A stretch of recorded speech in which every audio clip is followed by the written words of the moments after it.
Muito bem, vamos continuar o nosso módulo crédito tributário, já agora na parte 11 desse módulo grande crédito tributário, e estávamos vendo as hipóteses de exclusão, conversamos sobre a primeira delas, que é a isenção, e agora vamos conversar sobre a anistia, a segunda hipótese de exclusão do crédito tributário. Assim como no caso da isenção, a anistia consiste no fato de que a lei determina que não seja feito o lançamento. Só que no caso da isenção, do tributo, no caso da anistia, da penalidade. Ok? Muito bem. Então vamos lá. Assim como nós vimos como no caso da isenção, na anistia ocorre o fato gerador relativo à penalidade, a obrigação tributária relativa à penalidade surge, é feito o lançamento relativo à penalidade, seria feito, né, o lançamento relativo à penalidade e constituído o crédito tributário, mas a lei determina que não seja feito o lançamento. Do mesmo modo que ocorre na isenção, a obrigação tributária permanece normalmente existindo, certo? Nos mesmos moldes da isenção. Muito bem, mas vamos ver o que o Código nos reserva a respeito da anistia. A anistia abrange as infrações cometidas anteriormente à vigência da lei que a concede. Então, isso já é um detalhe importante, é lógico, né? Vamos anistiar a infração que ainda vai ocorrer, deixa de ser infração. Ok? Então, aplica-se às infrações cometidas anteriormente. Mas aí vem um detalhe importante. Não se aplicando aos atos qualificados em lei como crime ou contravenção, é óbvio, ou os que, mesmo sem praticados, mesmo que sejam praticados sem essa qualificação de crime, tenham sido praticados com dolo, fraude ou simulação pelo sujeito passivo ou de terceiro em benefício dele. Certo? Então, ele não se aplica aos atos qualificados como crime ou contravenção, dolo, fraude ou simulação. O curioso desse artigo 180 é que, observem que com relação a crime, contravenção, dolo, fraude, simulação, não tem papo, a anistia não se aplica de jeito nenhum. Mas com relação ao conluio, o Código é mais flexível, ele diz que não se aplica, mas permite ao legislador que dispõe em modo contrário. Salvo disposição em contrário, não se aplica às infrações resultantes de conluio entre duas ou mais pessoas naturais ou jurídicas. O curioso dessa história é o seguinte: o que é o conluio? Conluio é quando duas ou mais pessoas se unem para praticar dolo, fraude ou simulação. Então, se o cara praticar no direito tributário brasileiro, se o cara praticar dolo, fraude ou simulação sozinho, está lascado, cai no inciso primeiro, não é anistiado de jeito nenhum. Mas em quadrilha, tudo bem, pode vir a ser anistiado se a lei assim autorizar. O Código é de 1966, muito provável que tenha havido uma situação em que alguma empresa precisava ser anistiada e ficou essa aberração aí no artigo 180. Agora, por outro lado, torna muito fácil de guardar, né? Não se aplica aos casos de crime, contravenção, dolo, fraude ou simulação, mas se o cara fizer dolo, fraude ou simulação em conluio, pode a lei determinar que a anistia seja aplicada. Como regra, não se aplica, mas tem a terrível e perigosa expressão, salvo disposição em contrário. Então vamos lá. A anistia não se aplica aos atos qualificados em lei como crime ou contravenção, e aos que, mesmo sem essa qualificação, sejam praticados com dolo, fraude ou simulação pelo sujeito passivo ou por terceiro em benefício daquele. E, salvo disposição em contrário, não se aplica aos casos de conluio, salvo disposição em contrário. Ok? Então,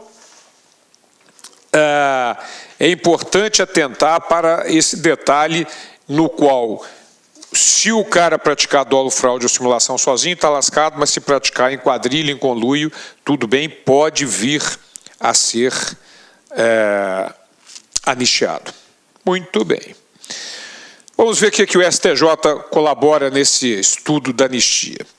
Se ao executado não foi imposta sequer a conduta dolosa intencional, desonerar-se do pagamento de tributos devidos, não se pode invocar a aplicação do artigo 180, inciso 1, que é exatamente o que determina que a anistia não se aplica aos atos 180, inciso 1, aos atos qualificados em lei como crime, contravenção, dolo, fraude ou simulação. Então, há que se provar, de acordo com o STJ, há que se provar que houve dolo realmente, fraude ou simulação. Se não houve essa conduta, não se aplica o artigo 180 e pode, portanto, ser concedida anistia.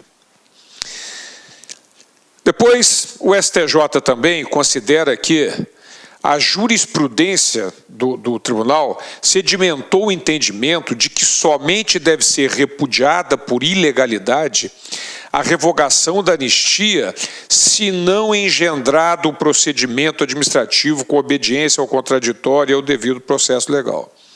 Então, se simplesmente não foi dada anistia porque supunha-se que o indivíduo praticou dolo, fraude ou simulação, crime ou contravenção, ele pode questionar isso, é lógico, é um direito que tem o contribuinte. Depois, o STJ afirmou o entendimento de que o não recolhimento do tributo por si só não constitui infração de lei. Lógico que não. A empresa está numa rua, de forte comércio, e aí há um problema qualquer na rua, fecha, faz um buraco na frente da loja dele e fica aí mais de um ano. O cara quebra, vai deixar de pagar tributo e não houve má-fé, não houve dolo. Ok? Então, o simples fato de não recolher o tributo não significa que constitui dolo, infração à lei também. Se o contribuinte preenche os requisitos da norma que concedeu a anistia, não é lícito impedir o gozo do benefício, como faz nos artigos 180, inciso 1 e 2, que nós vimos, que ele tiver praticado dolo, fraude, simulação, crime, contravenção ou conluio, presumindo-se ter havido dolo pelo não recolhimento do tributo, sem procedimento administrativo com obediência ao contraditório e ao devido processo legal. Então é exatamente isso, essa é uma questão importante. O simples fato de não recolher tributo não caracteriza, não dá para pressupor que existiu crime, contravenção, dolo, fraude ou simulação e, por esse motivo, não conceder anistia. Ok? Maravilha. Agora, o artigo 181 determina o seguinte: a anistia pode ser concedida em caráter geral, de forma geral, ou limitadamente, e agora nós vamos ver aqui, algumas circunstâncias. As infrações da legislação relativa a determinado tributo. Então, olha só, é dada uma anistia das penalidades relativas ao ISS naquele município, ao IPVA naquele estado, relativo a um determinado tributo. Depois, a linha B, as infrações punidas com penalidades pecuniárias até determinado montante, conjugadas ou não com penalidades de outra natureza. Isso é muito comum. A penalidade de valor muito pequeno se dá anistia. Não vamos lançar aquilo, vai dar um trabalho desgraçado para cobrar e não vale a pena. Depois, na linha C, determinada região do território da entidade tributante em função das condições a ela peculiares. Eu já tinha chamado a atenção para isso aqui. No caso da moratória, de modo expresso, o Código determina que pode ser circunscrita tanto a determinada região quanto a determinada classe ou categoria de sujeito passivo. Mas no caso da remissão, da isenção que nós vimos e agora da anistia, é só para determinada região que o Código expressamente determina. Certo? É discutível se pode ou não ser circunscrita também a determinada... Olá, meus amigos, minhas amigas, sou o professor Luiz Antônio de Carvalho e eu estou aqui para fazer um convite muito especial, com muito carinho para você que está estudando Direito Tributário. Vocês perceberam, claro, que o nosso professor de Direito Tributário é nada mais e nada menos do que o professor Cláudio Borba. Cláudio Borba, que inclusive é auditor fiscal da Receita Estadual do Rio de Janeiro.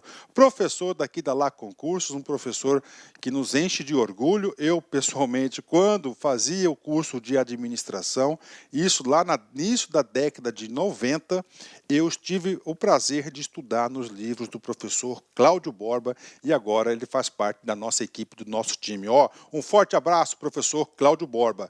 Meus amigos, minhas amigas, eu quero fazer um convite especial para vocês. O professor Cláudio Borba, tá certo? Ele é o nosso professor de Direito Tributário da LAC Concursos. Ele tem um curso super atualizado, completaço de Direito Tributário, gravado aqui na LAC Concursos, né?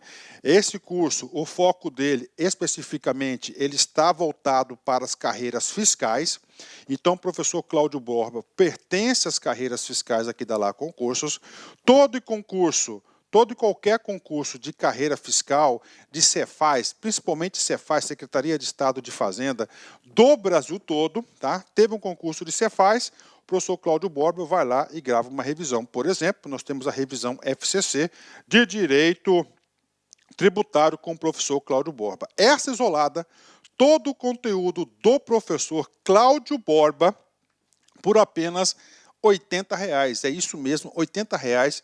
Durante 90 dias de acesso, você vai ter direito aí a assistir quantas vezes quiser e na hora que desejar. Professor, parcela esses R$ 80,00, com certeza você pode parcelar esses R$ 80,00 ainda em 10 vezes sem juros no nosso operador financeiro, ou seja, R$ 8,00 por mês, mais barato que uma coxinha, né? Tá certo, meus amigos? Então, olha só, qualidade e preço, competitividade é aqui na Lá Concurso. Pode vir, pode fazer essa isolada com o professor Cláudio Borba, que eu tenho certeza absoluta que você ficará super competitivo. Tá certo, meus amigos? Esperamos vocês aqui na Lá Concursos. Um forte abraço, fique com Deus. Tchau, tchau. Clique lá.